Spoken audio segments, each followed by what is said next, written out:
Hello friends, कल 3 जुलाई को JEE और नीट की परीक्षाओं के नए डेट्स अनाउंस कर दिए गए हैं। अब जो है सो अगला डेट जो हम लोगों का एग्ज़ाम का हो गया है वो जेईई मेन का 1 to 6 सितंबर है। ऑनलाइन एग्ज़ाम होता है, तो 6 दिन जो है सो हम लोगों का ये एग्ज़ाम जो है सो चलेगा। आईआईटी जेईई एडवांस की परीक्षा का डेट अनाउंस किया गया है 27 सितंबर को, और नीट जो यूजी की परीक्षा है उसका डेट अनाउंस किया गया है 13 सितंबर को। तो अभी जुलाई है, तो आपके पास कंप्लीट जुलाई और अगस्त लगभग 60 डेज़ तो आपके पास आराम से बचा हुआ है। तो इस दिन में आप कैसे जेईई और मेन जो है सो उसकी तैयारी करें और नीट की परीक्षा की तैयारी कैसे करें इन सबों के बारे में आपको मैं अभी बताने जा रहा हूँ। तो हम लोगों के पास जैसे केमिस्ट्री का सिलेबस है, तो 11th क्लास में 14 चैप्टर्स है और 12th क्लास में 16 चैप्टर्स है। लेकिन सारे चैप्टर्स इक्वली इम्पॉर्टेंट नहीं होते हैं, और इस बात को जान लेना बहुत ज़रूरी है कि जब सारे चैप्टर इक्वली इम्पॉर्टेंट नहीं हैं तो फिर सारे चैप्टर्स को इक्वल टाइम देना सही नहीं है। कुछ चैप्टर्स होते हैं जिनसे सवाल पूछे जाने का फ्रीक्वेंसी ज़्यादा होता है, कुछ चैप्टर्स होते हैं जिनसे थोड़ा कम होता है, और कुछ तो बिल्कुल नहीं पूछे जाते हैं। तो वैसे चैप्टर्स को आइडेंटिफाई करके पहले से अगर हम लोग अपने प्रिपरेशन को उसी पैटर्न पे करें कि जो मोस्ट इम्पॉर्टेंट चैप्टर है उसको ज़्यादा टाइम दें, उसमें ज़्यादा प्रैक्टिस करें, और जो लेस इम्पॉर्टेंट चैप्टर है उसको कम टाइम दें, उसमें कम प्रैक्टिस करें, तो समय का ज़्यादा बेहतर जो है सो हम लोग सदुपयोग कर पाएंगे। तो इसी वजह से ये वीडियो है, और इस वीडियो को आप पूरा कंप्लीट तक देखेंगे तभी आपको जो है सो सारा ये कंप्लीट नॉलेज हो पाएगा। तो अभी हम लोग चैप्टर्स को क्लासिफाई कर लेते हैं कि जो चैप्टर 11th क्लास का है जो सबसे इम्पॉर्टेंट है उसको, और जो कम इम्पॉर्टेंट है उसको। तो मोस्ट इम्पॉर्टेंट चैप्टर जो हम लोगों के पास है, ये जो चैप्टर्स है वो अकॉर्डिंग टू एनसीईआरटी हम लिख दे रहे हैं। एनसीईआरटी का 11th क्लास का अगर आप देखें कि सबसे इम्पॉर्टेंट चैप्टर कौन कौन सा है, तो वो चैप्टर सब हम लोगों के पास है 1 2 3 4, 1 2 3 4, फिर है 7 8 12 एंड 13। ये चैप्टर 1 जो है सो हम लोगों के पास है some basic concepts of chemistry. Chapter 2 है स्ट्रक्चर ऑफ एटम। चैप्टर 3 है 11th क्लास का पीरियोडिक टेबल। चैप्टर 4 है केमिकल बॉन्डिंग। चैप्टर 7 है इक्विलिब्रियम, और चैप्टर 8 है रेडॉक्स जो सेकेंड पार्ट में है। चैप्टर 12 ऑर्गेनिक केमिस्ट्री का पहला चैप्टर, some basic concepts of organic chemistry, जिसमें जीओसी वगैरह, नोमेनक्लेचर, ये सब हम लोगों को, आइसोमेरिज्म, ये सब पढ़ना है। And chapter 13 hydrocarbon. तो ये 1 2 3 4 5 6 7 8 चैप्टर टोटल जो आपके पास आया, ये बहुत इंपॉर्टेंट है 11th क्लास का। इन सबों से अगर आप देखें तो लगभग पर चैप्टर अगर देखें तो 1.5 क्वेश्चन आप कह सकते हैं। 1.5 into 8 अगर आप करते हैं तो लगभग 12 क्वेश्चंस होते हैं। तो 12 क्वेश्चंस आपको इतना पढ़ने से पकड़ में आ जाएगा।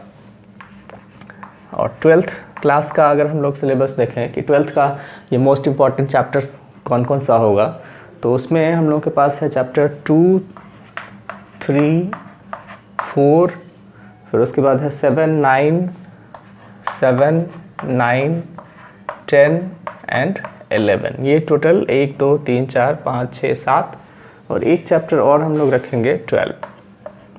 तो इसमें भी 8 चैप्टर आपके पास है। इसका भी वही पूछे जाने का चांसेस होता है, 1.5 क्वेश्चंस पर चैप्टर। तो 1.5 अगर हम लोग करें तो ये जो है सो हम लोगों के पास 12 क्वेश्चन यहाँ और 12 क्वेश्चन यहाँ।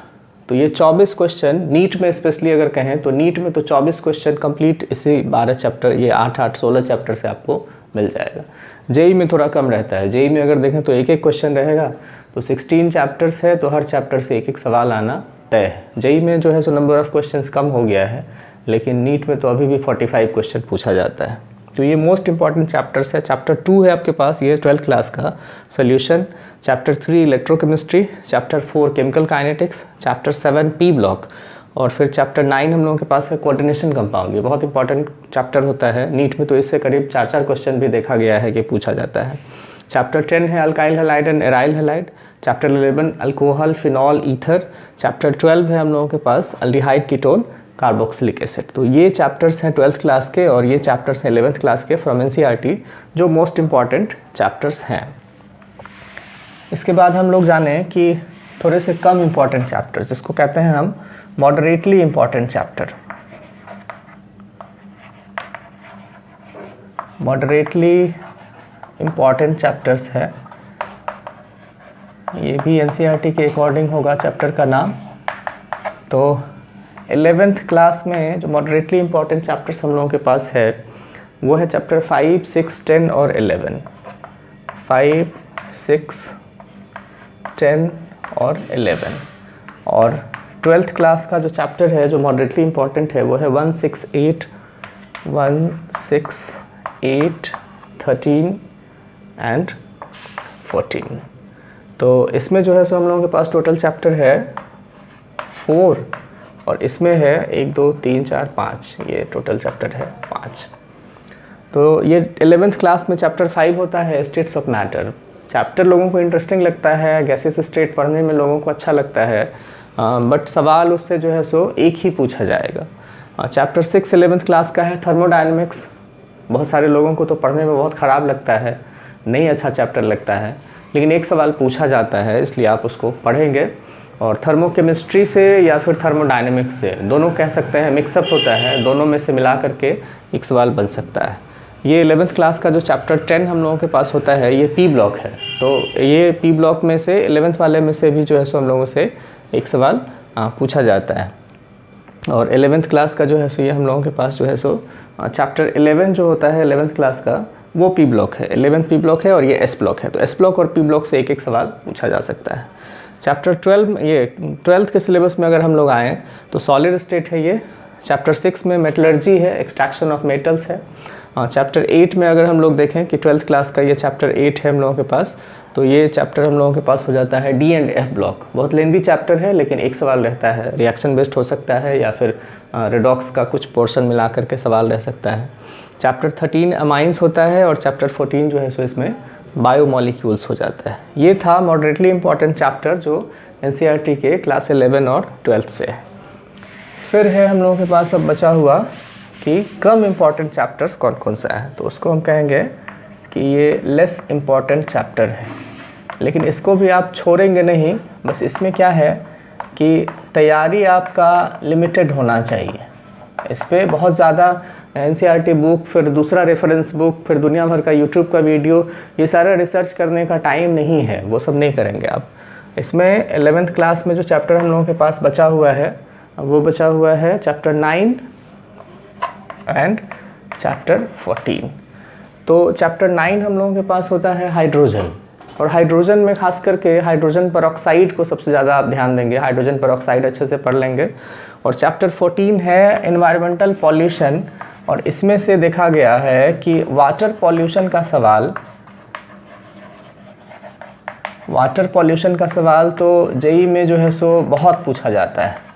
लगातार आप पिछले 5-6 सालों का क्वेश्चन देखेंगे आईटी जेईई मेन का, तो वाटर पॉल्यूशन से एक सवाल तो रहता ही रहता है। तो ये लेस इंपॉर्टेंट में हम रखे हैं, लेकिन आपको इससे वाटर पॉल्यूशन स्पेशली पढ़ लेना है। एयर पॉल्यूशन से भी रहता है, बट वाटर पॉल्यूशन में तो डेटा एनसीईआरटी का जो है वो सब याद रखना है। और कुछ जो केमिकल कंपाउंड का नाम लिखा हुआ है, जैसे कि टूथ डीके वगैरह का जो है सो फॉस्फेट होता है, ये सब कुछ फ्लोराइड होता है, ये सारा कुछ हम लोगों से ज़्यादा पूछा जाता है। और 12th क्लास का जो लेस इंपॉर्टेंट चैप्टर हम लोगों के पास है वो है 5, 15 एंड 16, ये 12th क्लास का है। तो चैप्टर 5 है सरफेस केमिस्ट्री, काफ़ी लंबा चैप्टर है, लेकिन सवाल इससे जो है सो कभी कभी रहता है। तो थोड़ा सा कोलाइडल सॉल्यूशन पर आप ज़्यादा ध्यान देंगे, कोलाइडल सॉल्यूशन का सवाल ज़्यादा रहता है। चैप्टर 15 हम लोगों के पास है पॉलीमर। तो पॉलीमर का कभी नाम, आजकल तो स्ट्रक्चर वगैरह भी पूछा जाता है, जेईई मेन में स्ट्रक्चर बना देता है किसी पॉलीमर का या फिर उसके मोनोमर का, और आपको आइडेंटिफाई करना रहता है। और चैप्टर 16 है केमिस्ट्री इन एवरीडे लाइफ। तो इन सबों को आप, ये सब चैप्टर जो है सो क्वेश्चन तो पूछा जाता है लेकिन आसान रहता है, और आप कम समय अगर इसको देंगे तो भी आप अच्छे से इसमें स्कोर कर पाएंगे। तो इस तरह से जब आप चैप्टर्स को 3 डिफरेंट कैटेगरीज में डिवाइड कर करके अपने प्रिपरेशन को जारी रखेंगे तो ज़्यादा बेहतर आप कर सकते हैं। और मेरा जो है सो बेस्ट विशेज़ है आपके एग्ज़ाम्स के लिए। अभी भी डेविएशन नहीं होना चाहिए, आपका जो प्रिपरेशन चल रहा है उसको कंटिन्यूअसली मेंटेन रखना है। और कोई भी दिक्कत हो तो आप जो है सो हमसे पूछ सकते हैं। मेरा नंबर जो है सो और ईमेल आईडी ये सब जो है सो डिटेल आपको इस वीडियो में मिल जाएगा। तो आपके बेस्ट विशेज़ के लिए आपका प्रिपरेशन बहुत अच्छा हो, इसके लिए जो है सो मैं हमेशा तैयार रहता हूँ, मैं आपकी मदद के लिए हमेशा तैयार रहता हूँ। Thank you.